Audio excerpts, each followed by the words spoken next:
Yo, what is up guys? It's your boy G4L back again with another video, and today we're going to be playing and ranking Jetpack Joyride.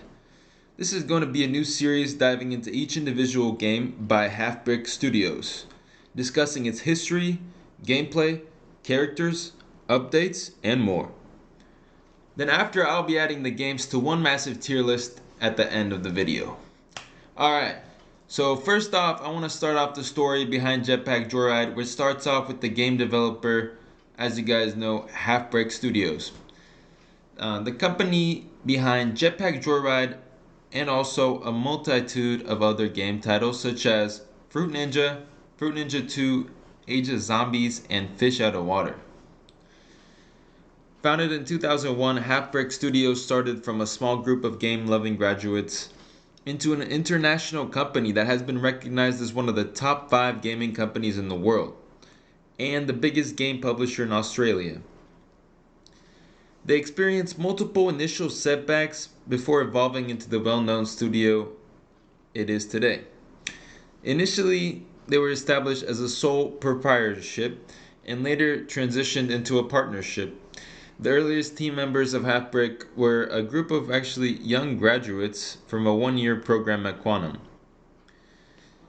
As the class of 2000, the two future founders of that group that would later go on to become the CEO were Shanyo Diao, or otherwise known as Shaz, and Dan Vo, known as Daz, who would later turn to become a long-serving director and co-founder of Halfbrick. Alright, now going further away from the history of the company, I'm going to go directly into the game and gonna tell you guys how interesting enough the game Jetpack Joyride, I cannot speak today. The game Jetpack Joyride was not called Jetpack Joyride originally. It was originally titled Machine Gun Jetpack. It drew inspiration from a weapon featured in Monster Dash, another earlier game that they developed, specifically the initial jetpack in that game. So the premise of the game is the main character named Barry Steak Fries. He's down on his luck, a gramophone salesman, with his business about to go bankrupt from low sales. So he's obviously sad because of this, and one day as he's walking the streets, he's contemplating his life choices, and he ends up finding a secret laboratory of legitimate research, quote unquote. And after he sees this newly invented machine gun jetpack, he's really excited for what he could do with it. So what does Barry decide to do?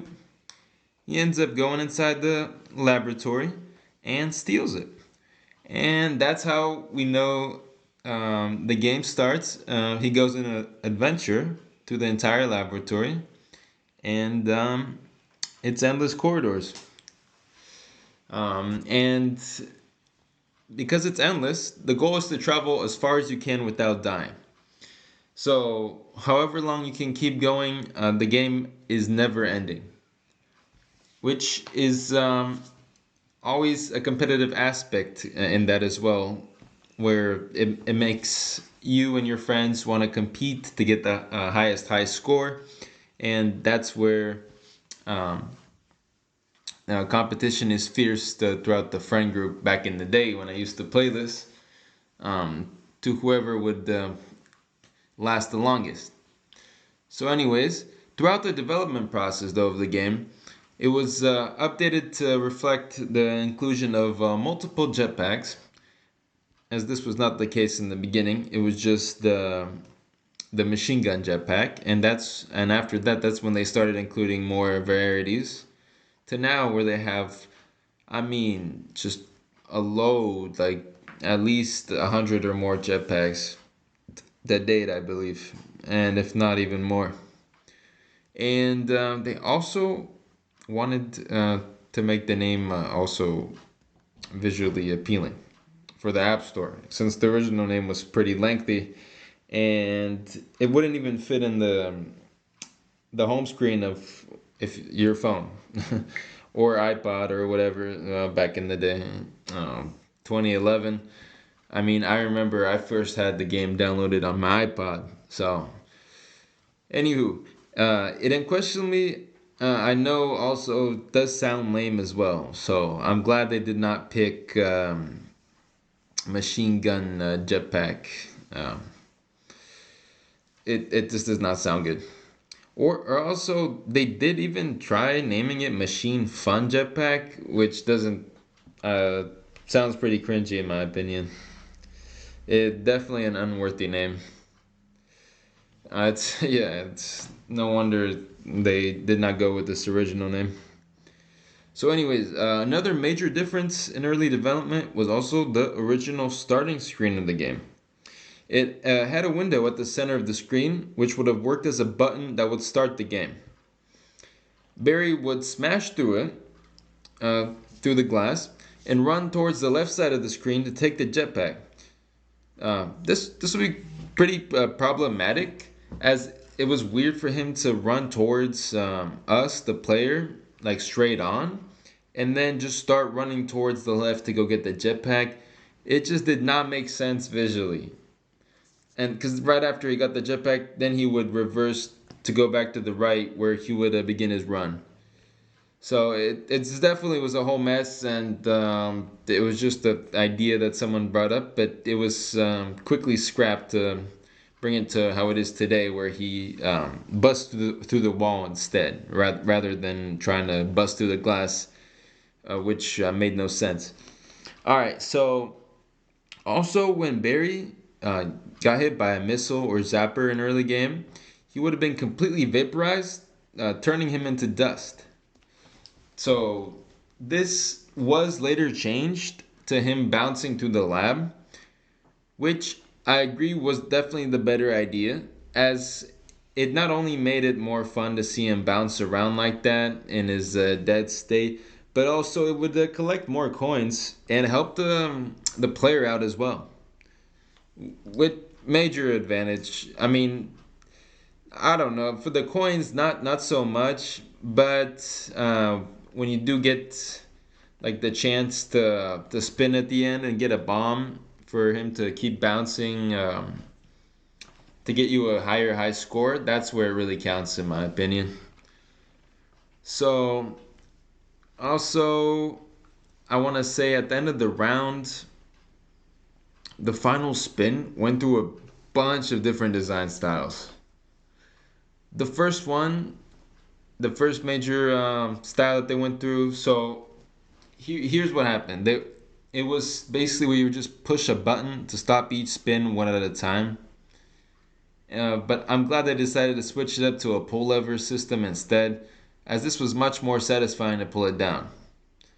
I'm sure this is what I'm sure I'm sure this is what helped jumpstart my gambling addiction later on in life for sure though.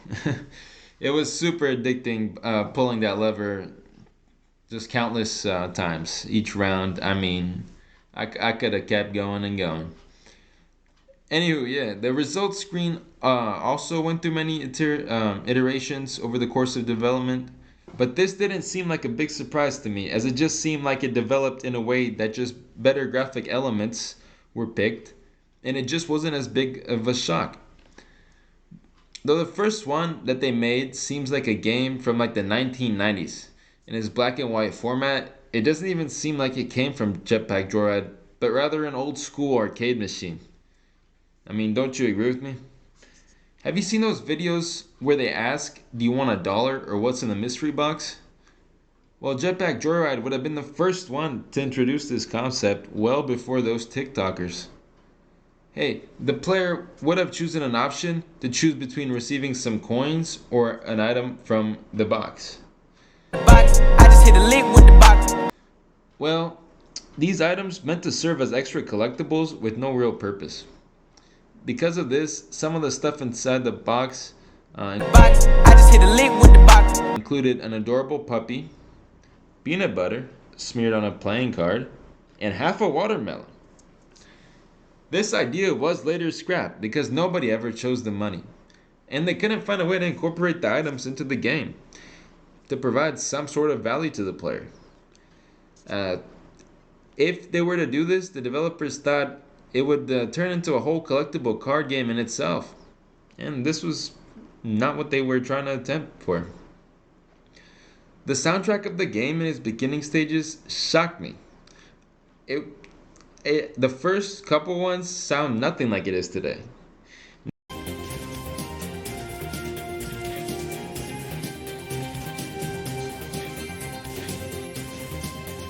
Now, as much when it started adding the more of like the rock vibes and like jazz music together, and how they incorporated all those different genres together, that's when Cedar Jones, the person behind the soundtrack, was able to make it sound what it is today.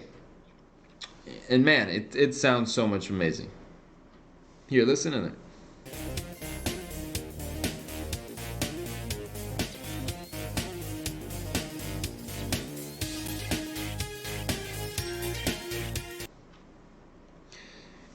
Much to my surprise, Cedar Jones, the creator of this soundtrack, was brand new to the company at the time and didn't even have much experience creating soundtracks. So for this being his first creation in the company, that's a major feat. Now, currently the game also has several online content events. Most of these have passed, but here's a list of them. It's got Classic, obviously, Zappy Bird, Cut and Run, Bling It On, Hygiene, Anniversary, and Turbo Title Chase, as well as a bunch of crossovers, including Back to the Future. That's personally one of my favorite ones, and I can't wait for you to see the Back to the Future DeLorean car that they included in the game. That is just magnificent. Man, it's probably one of my best vehicles, best looking vehicles, I would say, in the game for sure. Hands down, I think, in my opinion at least. Back to the crossovers, we got Metal Slug, Star Trek, Ghostbusters, and even Teenage Mutant Ninja Turtles.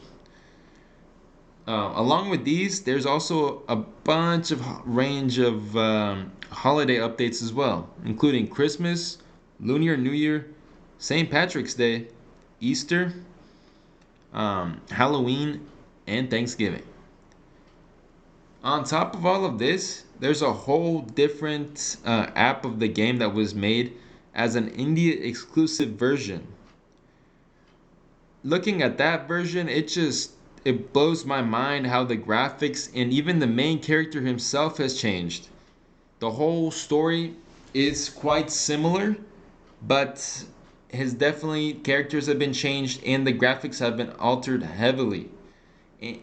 It just looks entirely different. I mean, it would take me a whole another video to do a review on that one as well. Before this video, I had no idea even that it existed. I had to do some research on that.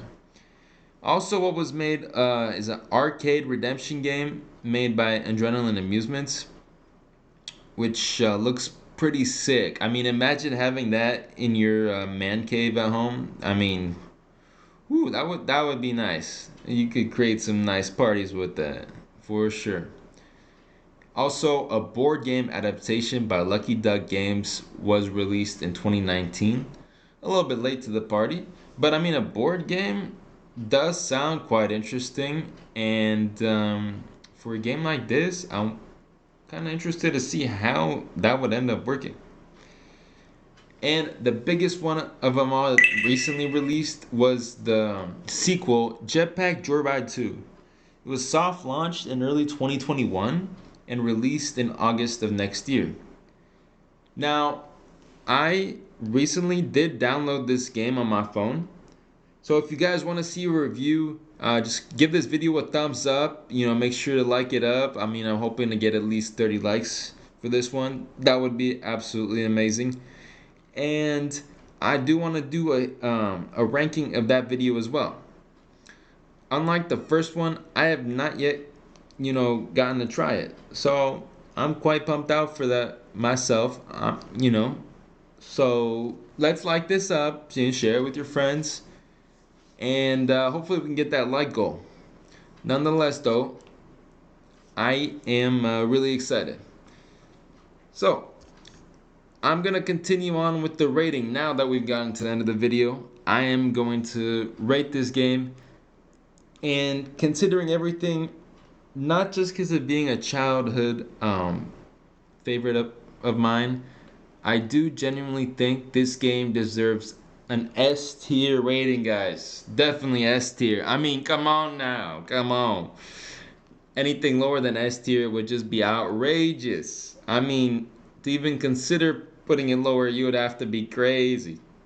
Look, this is probably one of the better games made out there, and with just the you know, replayability of this game, and to this day, I mean, I'm an older fella now, and I still enjoy this game. You know, I mean, it's just nice how they packed it all together perfectly. I mean, with the action and the music. The music, oh my goodness, it's the nostalgia it brings as well. But it's just so like gets you amped and in the mood to like just start shooting down the people working at the laboratory, the scientists. I mean, it and to get the highest high score. Also with the vehicles in it as well, guys. Getting the mech or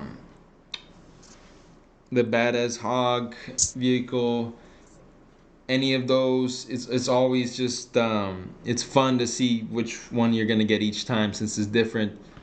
All of those things combined, and this makes is one of the, I would say one of the top 10 games personally made in the 2000s, mobile games at least.